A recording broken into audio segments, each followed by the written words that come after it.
Affordable and electric are not usually something that go in the same sentence. It's a real struggle to find something that's fully electric and under 30k. It's a lot of money. Usually at that price point in the EV world, you're looking at something like a small city car. And there's a lot to choose from. There's the Mini Electric, there's the Honda E or the Renault Zoe. But it's hard to find an all-rounder that ticks all the boxes. Realistic range, easy to live with, fast to charge. If you are on the market for a small EV that ticks those boxes, the Peugeot e-208 could be your unicorn. You may be thinking that the e-208 looks similar to the petrol or diesel versions of the car, and that's because it is. You can't actually tell that the e-208 is fully electric without looking at the badges, but that's not necessarily a bad thing. Back in 2020, Peugeot fully revamped the 208. It had a glow up. It went from looking timid and shy in its design to an all-out extrovert.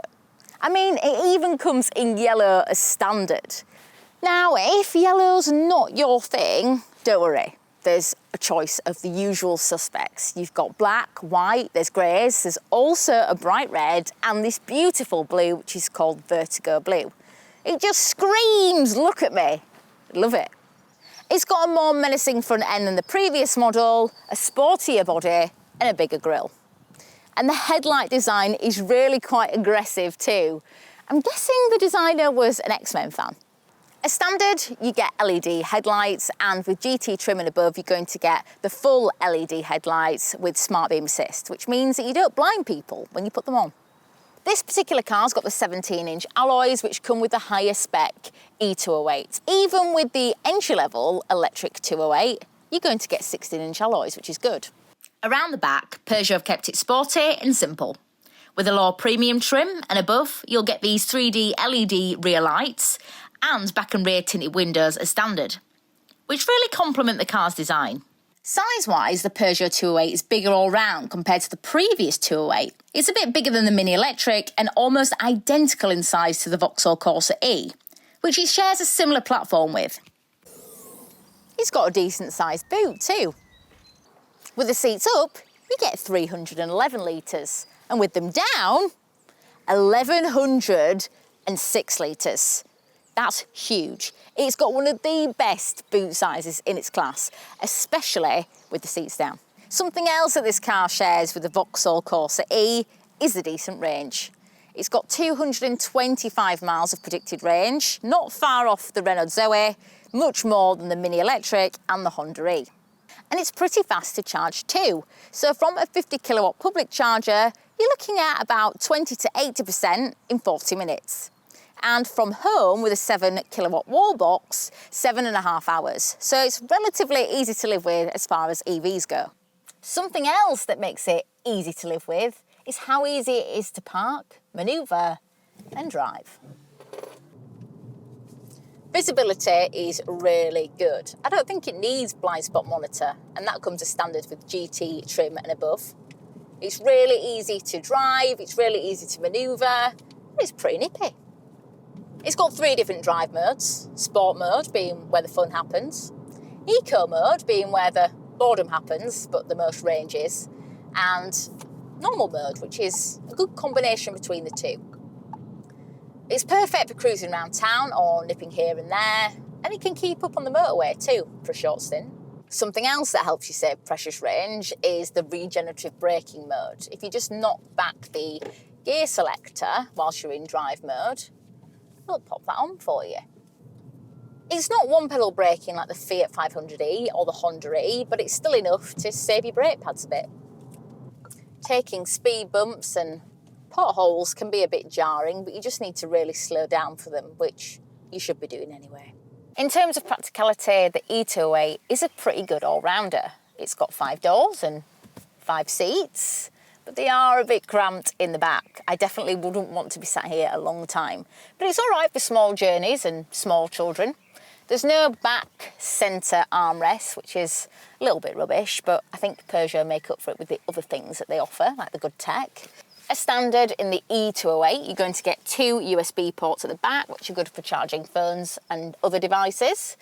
You've got some storage space in this netting if you want to pop your drinks, because you really can't fit much in the side of the door, I'll be honest. And in the front, it's much roomier. But trying to get the right seating position is a bit awkward. You've got this lever and you've got this little cog to turn to try and get comfortable. And I don't think that's helped by the world's smallest steering wheel and my genetics. Could you be the smallest steering wheel in the world? It's highly likely. That said, when you do get the right seating position, it's relatively comfortable in here. And the seats are really cool, especially in this spec, which is the GT Premium. You get this beautiful mix of Alcantara and cloth, which is really nice, and this gorgeous lime green contrast stitching, which you see throughout. Everything feels really well built and the materials are all good quality. This is the upgraded 10-inch touchscreen, which you'll get with GT trim and above. And it's really quite intuitive, relatively easy to get on with. Other specs will get the 7-inch touchscreen. My only gripe is this. This strip here seems to catch the attention of the street lamps when you're driving at night. And it literally just bounces into your eyes. And it's so annoying and quite distracting. I like the fact that it's got these physical buttons at the back. You've got these touch buttons, but they're really clear and intuitive, bit faffy, but I'd rather faff with them than faff with the touchscreen, because I don't really want to do that, especially when I'm driving. Here you've got a USB-C port and a USB port, which I think's good because not all cars have got both. I like that one, Peugeot. Here you've got this little cubby hole for your stuff, which looks really smart. The fact that you can just pop it away, you don't have to see what's in there. Phone, keys, it's fine. Down here you've got a little bit more storage space and you've got this 12-volt socket. And this gear stick looks familiar. It's the same one that you'll see in the Vauxhall Mokka E. It's really easy to use. Here you've got electric parking brake, you've got the drive mode selectors, 2 cup holders and plenty of space under there for all your other stuff. It's quite a deep cubby hole as well, and it's got this little removable compartment. I don't quite know what you put in there, but okay, thank you. As standard, this car comes with this digital dash, or iCockpit as Peugeot call it, which is 3D. Prices for the Peugeot e-208 start from around £28,500, so it's not cheap. And this particular example is the GT Premium trim, so it's a top spec, and you're looking at about £34,000. But that's nothing new in the world of EV, and it's priced in line with its rivals. I think that the Peugeot e-208 offers one of the best all-round packages when you're looking at a small hatchback EV.